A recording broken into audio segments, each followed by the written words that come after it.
Bonjour, le but de cette capsule vidéo va être de vous présenter les règles principales relatives à la virgule.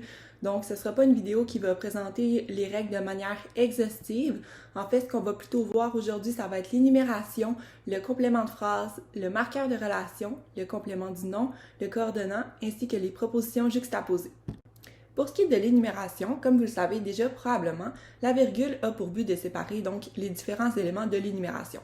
On peut le voir dans le premier exemple, donc j'ai acheté du lait, virgule, du sucre, virgule, de la farine et des œufs. Cependant, ce que vous savez peut-être pas, c'est qu'il y a aussi présence d'une virgule devant le mot qui vient résumer l'énumération. On peut le voir dans la deuxième phrase, donc le lait, virgule, le sucre, virgule, la farine. Donc jusqu'à maintenant, c'est l'énumération classique. Virgule, tout a été acheté. Donc le tout vient reprendre l'énumération et on vient placer une virgule devant ce mot. Ensuite, le complément de phrase vient souvent ajouter des détails à la phrase, donc il vient un peu placer le contexte de la phrase. Il faut toujours l'isoler quand il est en début de phrase et en milieu de phrase, mais jamais en fin de phrase. Donc on peut le voir dans les deux exemples. Pour être à l'heure, virgule, je me suis levé tôt en début de phrase, ou en milieu de phrase, Jean, virgule, quand il est fatigué, virgule, donc on vient l'isoler, fait preuve d'impatience. Pour m'assurer que je suis bien en présence d'un complément de phrase, je peux employer deux trucs différents. Le premier, ça va être de supprimer tout simplement le complément de phrase, et le deuxième, ça va être de le déplacer au sein de la phrase. Ici, j'ai l'énoncé « Demain, virgule, j'irai la voir ». Le « demain » va être mon complément de phrase, et ici, il va être placé en début de phrase. Par contre, je peux me demander si c'est bien mon complément de phrase, donc je peux commencer par l'effacer, ça fait la phrase « j'irai la voir », ce qui fonctionne. Sinon, je peux le déplacer, donc « j'irai la voir demain », ici je l'ai déplacé en fin de phrase. Il n'y a pas de virgule, puisque en fin de phrase, il n'y a jamais de virgule. Et je peux même le déplacer en milieu de phrase, donc je vais venir l'isoler de chaque côté. J'irai, virgule, demain, virgule, la voir, et ça fonctionne encore, donc j'ai bien un complément de phrase. Pour ce qui est du marqueur de relation, vous avez probablement l'habitude de l'utiliser pour venir créer une transition entre vos différentes phrases. Donc ça pourrait être pour introduire une nouvelle idée ou bien pour introduire un exemple. Ce qu'il faut savoir, c'est qu'il faut toujours l'isoler quand il est en début de phrase, mais aussi en milieu de phrase. Ici, j'ai un exemple en début de phrase, donc premièrement, virgule, la personnalité de Simon sera détaillée. Je peux aussi l'utiliser en milieu de phrase, c'est ce personnage, virgule, en effet, virgule, je suis venu l'isoler, le coupable dans l'histoire.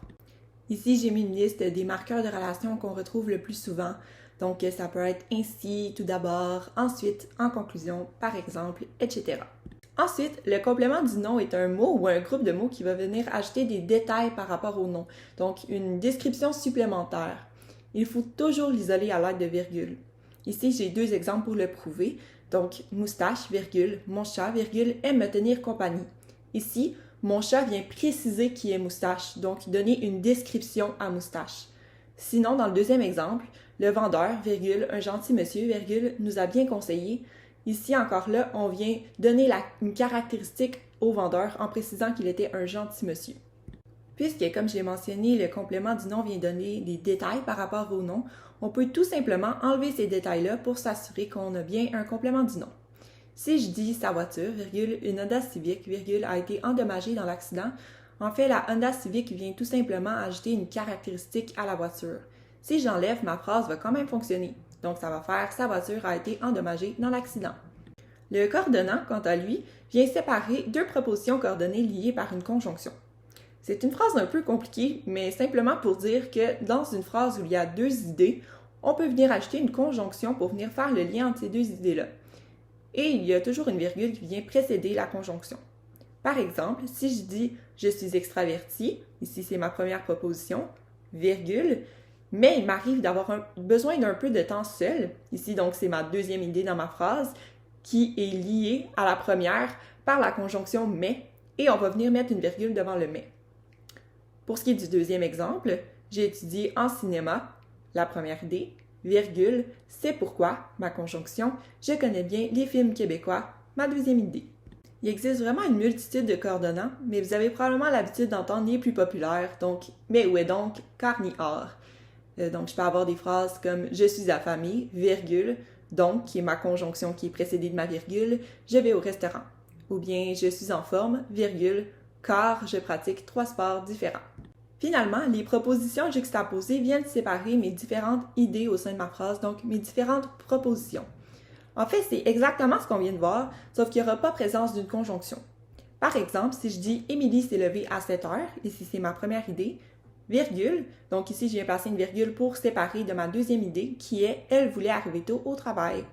Sinon, j'ai un autre exemple avec une célèbre phrase de Jules César, donc « Je suis venu, virgule, j'ai vu, virgule, j'ai vaincu », et les virgules ici permettent de séparer les trois idées différentes.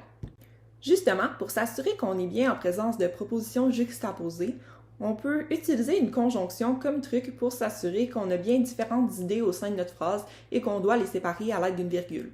Donc, si je dis « Amber aime cuisiner », virgule, elle s'est inscrite à un cours de cuisine et que je me demande si c'est bien deux propositions qui sont différentes, je peux essayer d'inclure une conjonction entre mes deux idées pour voir si ça fonctionne bien.